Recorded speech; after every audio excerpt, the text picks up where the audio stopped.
18th Lok Sabha election first phase di Nagaland parliamentary constituency laga launch seat nimidi aje April 19 laga 4 baje di polling to kutum hoise. Aje laga polling upor ligna chief election officer Nagaland aro state police nodal officer ra media personals logodi joint press conference ragishe. Press conference to Kohima di aje sham 6 baje di ragishe details sai sabo. So today we've had a peaceful conduct of the first phase of our, as part of the first phase of the general elections to the Lok Sabha. So apart from us, there were 20 other states/union territories that went to the polls, and we've had, as I have told on other occasions also when I met you, we've had polling going on in 2,342 polling stations, which is the total number of polling stations in our state. And during the course of our model code of conduct implementation, this is from 16th March of this year, all the enforcement agencies have with their combined effort, they have been able to seize 490.56 lakh worth of goods, illegal cash/drugs/liquor. The number goes up to 8.2 crores if we start the data from 1st of March. Now, we've had 85 plus electors and PWDs and essential services voters opting for what is called home voting, which is called absentee voters of these 3 different categories. So I mentioned that applications were received from 785 plus voters, 183 PWD voters, and essential services of 1206. During these elections, just the polling parties, I'm not including the security personnel, just the polling parties, we numbered about 14,400, this is including the reserves, and we used about 8,800 odd vehicles. The one differential that has happened in this election compared to other elections is that for polling party dispatch, we have been entirely self-sufficient. So our state did not take any vehicles from outside our state. So it has been fairly a self-sufficient election in terms of vehicle repositioning. This has happened thanks to the efforts of all the DCs and DEOs, and also the large heartedness of our government employees who were willing to sacrifice their official vehicles during the conduct of the elections. Like I mentioned, we had 14,400 odd polling personnel on duty. We've had 329 micro observers. One great thing about this election is that we've had quite a number of PSS, which are all women managed, PWD managed, and in Kohima, 10 Northern Angami 1 Assembly Constituency, which had 28 polling stations. All these polling stations were manned by women. So, barring none, all the polling stations in 10 Northern Angami 1, it was managed by, all these polling stations were managed by women. Similarly, we've had some youth managed polling stations also, and PWD managed polling stations also. During the course of the day, we've had fairly uniform polling all through the day. At the close of the poll, which is at 4 p.m., the rough numbers for the entire state is 56%.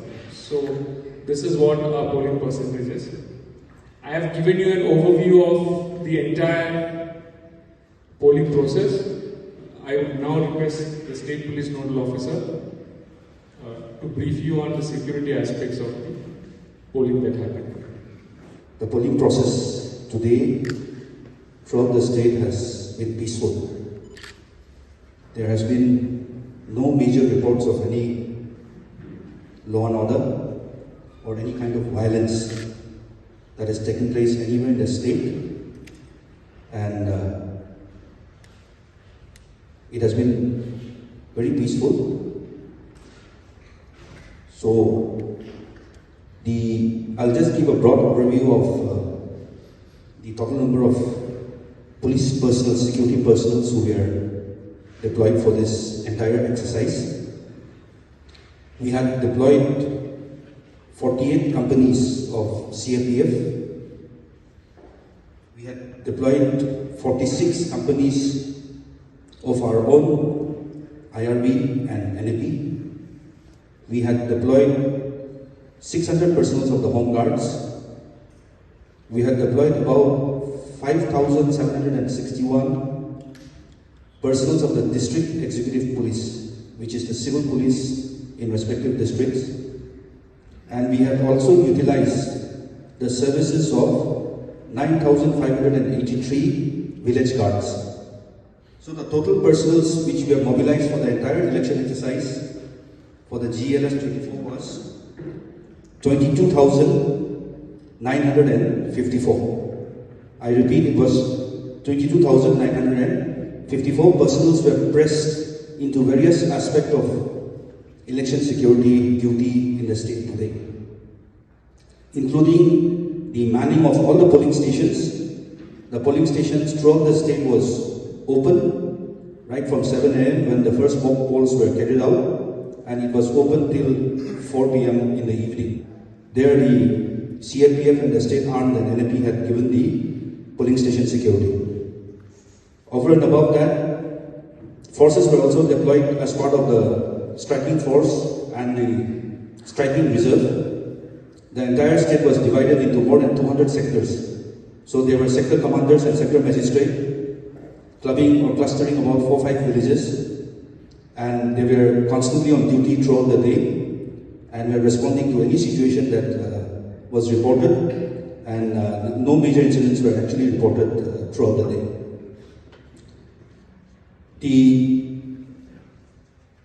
Over and above that, we had also taken the services of the village guards. It was given to us by the state government under the Commissioner Nagaland, and a total number of 9,538 village guards also assisted in providing in the 6 eastern districts as well as in Meluri, where they were utilized for ROP, road opening parties, for striking reserve and striking force, and other election-related duties. No formal complaints were received anywhere else in the state, except in Okha, where 3 criminal cases have been taken cognizance of, pertaining to impersonation, which was complaint given by the sector magistrate, based on which police have arrested 3 persons in Okha.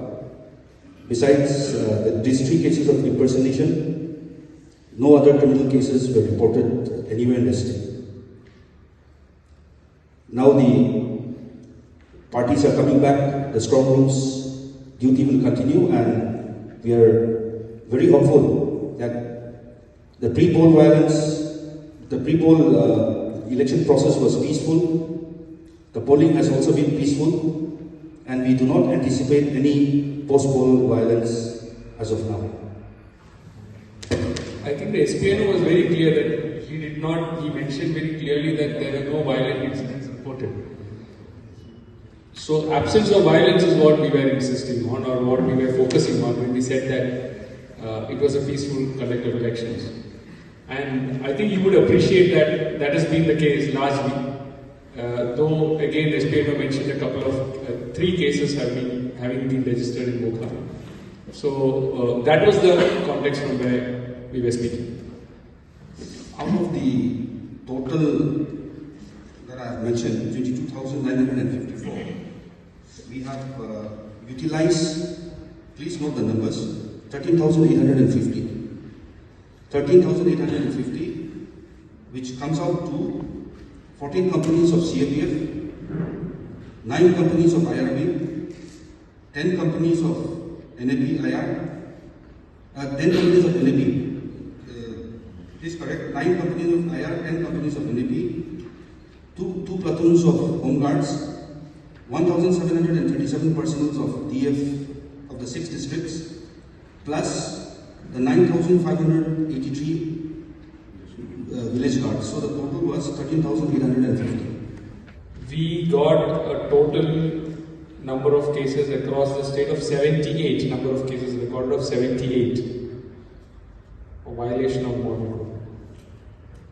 These were in relation to public property. So 78 cases related to public property, of which 8 related to defacement of public property.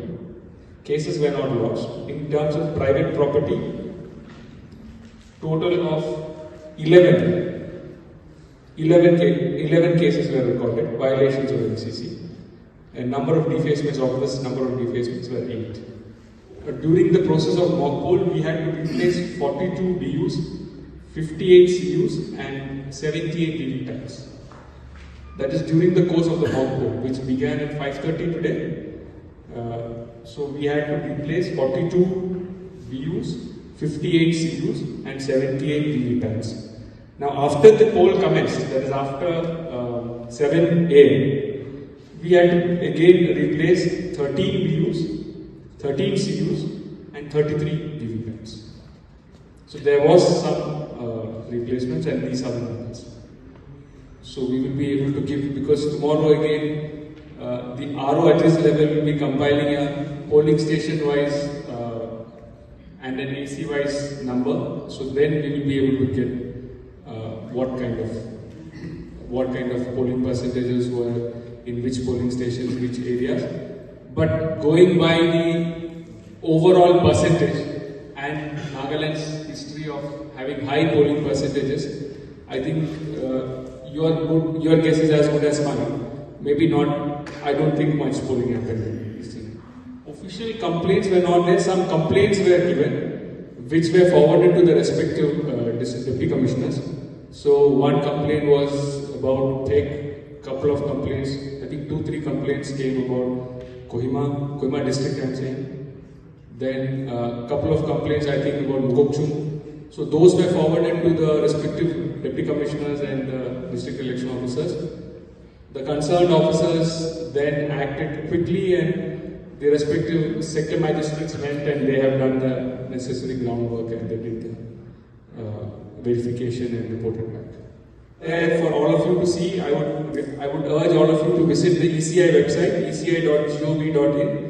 A lot of our pictures have been uploaded in that website. So the effort that the entire team Nagaland did for pulling us through these elections, they are documented well.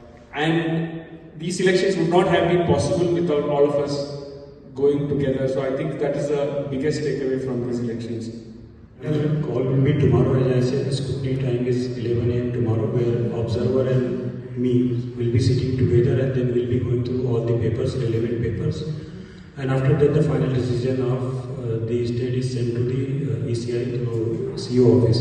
That will be the final. But as of now, we have not received anything which indicates the report as of now.